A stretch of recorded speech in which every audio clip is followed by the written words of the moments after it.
Hey everyone, it's Shannon Roberts here with my week 13 update for my own health journey to becoming or living whole optimally towards longevity. That was very wordy and I apologize. And I don't have much to report because this past week was a rough one.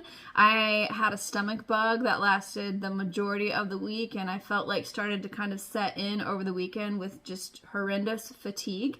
And so I really don't have anything to report. When I got on the scale, it was again the same, no change. So there's nothing to report there. I did want to talk about this past week. I didn't get to meet clients in person because, well, I didn't want to spread any sort of bug if that's what was going on with me. But we did meet online or had a phone call conversation, and I was surprised to hear that most, if not all, of my clients this past week were wrestling. And it was just interesting because, you know, the first day of fall was last Thursday, and it was like summertime was like, all right, pump the brakes. I'm out doing a U-turn, headed out, and fall was just like, all right, here I am. I'm ready to go. Thanks for the baton. And it just got cold. And so I don't know if the combination of the cold weather and people just not being physically ready for that dramatic shift, or, you know, this was a new year on the Hebrew calendar, which for me personally, I believe there are a lot of spiritual things that take place that coincide with that from a spiritual standpoint. You know, we all have different convictions and beliefs on that. That's mine. And there's just a lot going on. So most of my clients, again, if not all, had a hard week this week. And so I just thought that was an interesting observation to make. The gals who are completing the Mighty Method, they were also struggling this week too. And so theirs was more of a challenge from a nutritional standpoint because they are really going through a detox phase with the Whole30 protocol that's implemented via the Mighty Method.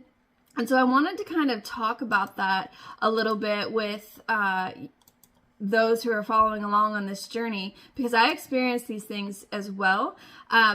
There is a shift. So kind of like I shared last week, when we're going from where we are now to where we want to be or where we know we're being led to, there is that in between, and there can be a tension there. So when we are eliminating certain foods, so the Whole30 protocol claims that we're eliminating foods that cause neurotoxicity, gut health issues, permeability, hormone imbalance, and inflammation.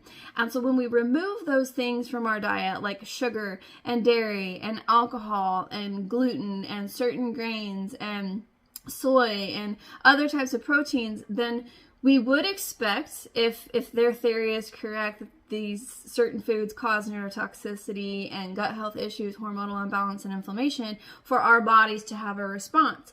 And so with that, certain foods being eliminated, especially sugar, especially alcohol, and for some, you know, maybe even gluten, I'm not sure. I think most people who eliminate soy, dairy, and gluten almost feel like good right away. But when we're eliminating sugar and the alcohol especially, our neurotransmitters like the dopamine and serotonin are going to tank, right? And then add to that like the oxytocin, which can be released, that hormone, it can also go bonkers. It's not the best terminology, but that's just how it's coming to mind right now. So we can expect to have challenges by way of our emotions, by way of our thought processes, and just how we feel physically.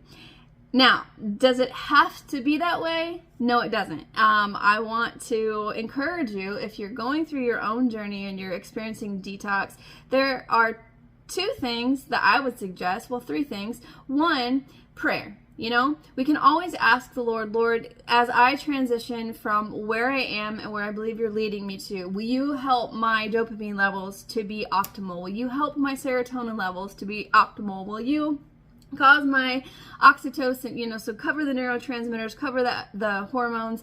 Ask him to cause those things to be optimal. Second, there are supplements, there are homeopathic remedies that can be taken. You know, I know that some people might question homeopathic remedies. As I research them more and more, I feel and I'm of the conviction that they are beneficial and that even scriptural. You know, I was taken to Jeremiah, I want to say it was 7:17. I want to look up my notes real quick just so I don't get that wrong. I had it sticky noted. Jeremiah 17, 5 through 10. So see, that's why I wanted to look.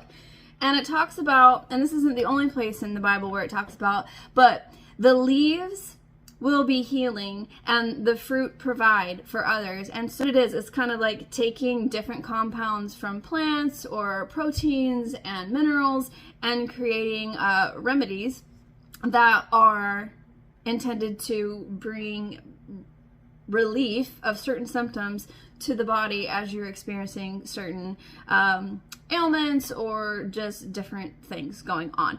So anyway, that's number 2. So first is prayer. Second is homeopathic remedies, which I've really been exploring and am really leaning into.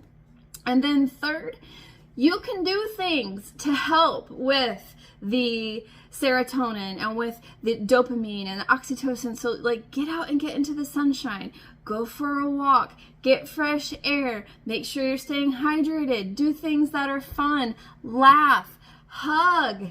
Oxytocin will be released when you're hugging and have physical touch and you are encountering people in that way.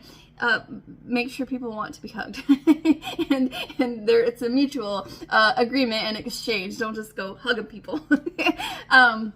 But there are things that we can do. So of course, go to God first, consider other supplements, and do the things that you can do that don't cost you a dime.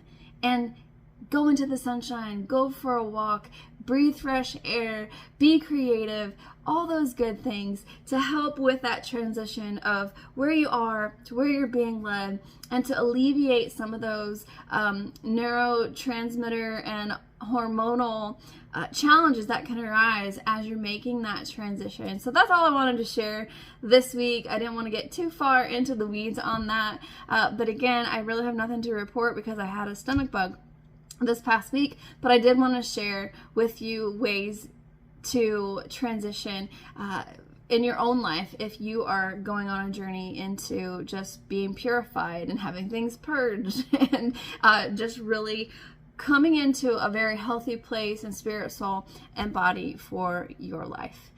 There you go, week 13. I'm really hoping that next week is a completely different report. Take care. God bless.